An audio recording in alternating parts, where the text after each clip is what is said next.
So today I wanted to ask you, how do we recognize we have mental health problems or we have illness where we have to go seek help? How do you recognize it, sir? Okay.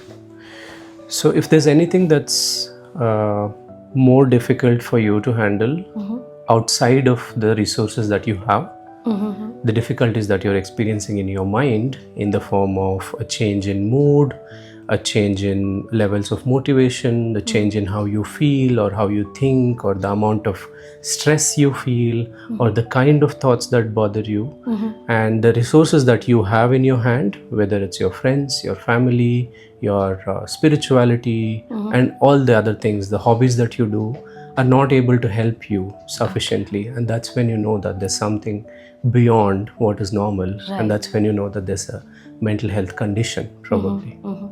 So a few of the mental health conditions that we keep listening often are anxiety, depression, OCD, trauma. So do you get such cases in your practice, sir? And how do you deal with it? Yes, quite often we do get cases like that. So the most common conditions that we do encounter are in fact what you were talking about. It's anxiety, depression, OCD, trauma related conditions, and also addictions. Addictions. Yeah. Okay.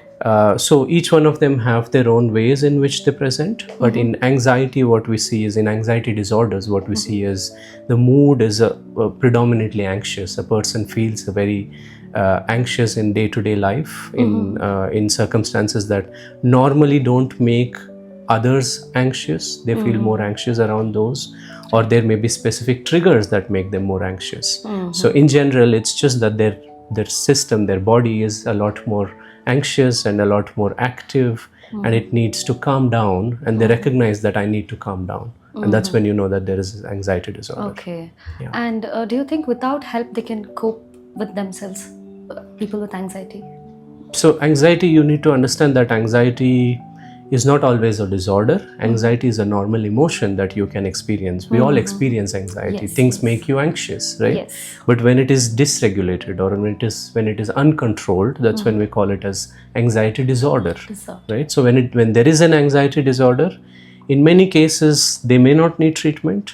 And when they do recognize that they do need treatment is when they're not able to cope with the resources that they have. Right? Yes. That's when you need to seek treatment. Okay, so this is about anxiety, sir. So I have heard that you are specialized in OCD. So what do you have to talk about OCD? So OCD is a common mental health condition, one of the more severe ones than what we talked about earlier. And in OCD, for whatever reason, certain thoughts, images, impulses, doubts get fixated in patients' minds, and then they generate uncomfortable sensations or uncomfortable emotions. And to overcome these uncomfortable emotions, patients often perform certain activities in their mind or outside, and we call them as compulsions. So there are these events that happen in the patient's mind which generate these negative emotions, which we call as obsessions, and then the activities that they perform to overcome them, and they are called as compulsions. Right. And there's a cycle which goes on and on and on, and it occupies their time, their energy, and their life itself.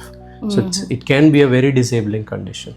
It can be that severe too. Yes, it can be. Okay. Yeah. So how do you deal with such cases, sir? Like, is there any particular treatment that you give for OCD people? People with OCD? So the first thing is that when a person goes through OCD, it can often seem like there is no help for this. A lot of people cannot even make sense of what is going on with me. Is this a disorder? Is this normal? So they cannot understand. So the first thing is to actually seek out help. Why do I say this? Because most patients with OCD have good outcome. They improve with treatment, and there are good, proven, efficacious treatments out there. Okay. Right? So the most commonly used treatments are medications, psychiatric medications, but we also have psychotherapies which help. And in mild to moderate cases of OCD, both are equally efficacious. Therapy and medications, and sometimes we may use a combination of both if we need a better outcome. Okay. And if one agent doesn't work, we may switch to the other, and so on. So there's always treatment. Okay. So talking about depression, sir, people when they feel sad, they label themselves as I'm depressed. So what's your take on this? How do you see this? I see this as their lack of knowledge and the lack of awareness it is. So how can we, overcome that? Yeah, yeah, you are right. Sadness is not depression, but feeling sad is part of depression. Yes. But it's not the only thing that defines depression, right? So, depression is a state of mind where everything appears negative, everything appears difficult, everything appears to be dull, and your mood is low, and as a result you perceive everything to be low, and this is not in relation to a specific incident that has happened in your life, and it has started generalizing to other aspects of life. It may have started with a difficult situation that led to you feeling sad, but now it has generalized into a lot more than that, and you feel unreasonably sad or low. And sometimes it may also be not overt sadness, but the sense of emptiness or a sense of meaninglessness.